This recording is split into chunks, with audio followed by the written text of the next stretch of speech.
రియల్గానే Sonam వాంగ్చూ anti నేషనలా? ఒకసారి fact check చేద్దాం. 3 Idiots అనే సినిమాని ఈయన ఇన్స్పిరేషన్గా తీసుకునే చేసిర్రు. ఆ సినిమాలో హీరో చేసే ఇన్నోవేషన్స్ ఉంటాయి కదా, అట్లాంటి ఇన్నోవేషన్స్ ఈయన ఎన్నో చేసిండు.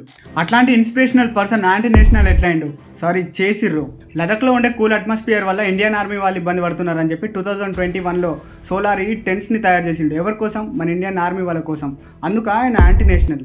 2019లో జరిగిన లోక్సభ ఎలక్షన్ అప్పుడు బీజేపీ వాళ్ళ మేనిఫెస్టోలోనే మెన్షన్ చేసింది లదాఖ్ని 6th షెడ్యూల్లో ఇంక్లూడ్ చేస్తామని చెప్పి. అప్పటి నుంచి ఇప్పటి వరకు ఎన్నో ప్రొటెస్టులు జరిగినాయి. 2020లో భారీ ప్రొటెస్ట్ జరిగింది. అదే ఇయర్లో జరగబోయే ఆటోనమస్ హిల్ డిస్ట్రిక్ట్ కౌన్సిల్ ఎలక్షన్స్ని బాయ్కాట్ చేస్తామని చెప్పారు. అయితే అమిత్ షా ఎలక్షన్ అయిపోయిన 15 రోజుల తర్వాత మీ డిమాండ్స్ని ఫుల్ఫిల్ చేస్తామని చెప్పిండు. అమిత్ షా చెప్పిన మాట నమ్మి వాళ్ళు ప్రొటెస్ట్ ఆపేసారు. ఎలక్షన్స్ అయిపోయినాయి, బీజేపీకి 15 సీట్లు వచ్చినాయి, బీజేపీ విన్ అయింది.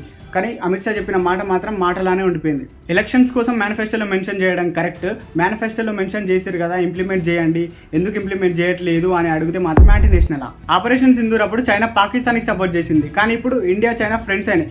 కానీ ఈయన చైనా ప్రొడక్ట్స్ని బాయ్కాట్ చేయమని చెప్పి ఫైట్ చేసిండు. అందుకు ఈయన యాంటీ నేషనల్.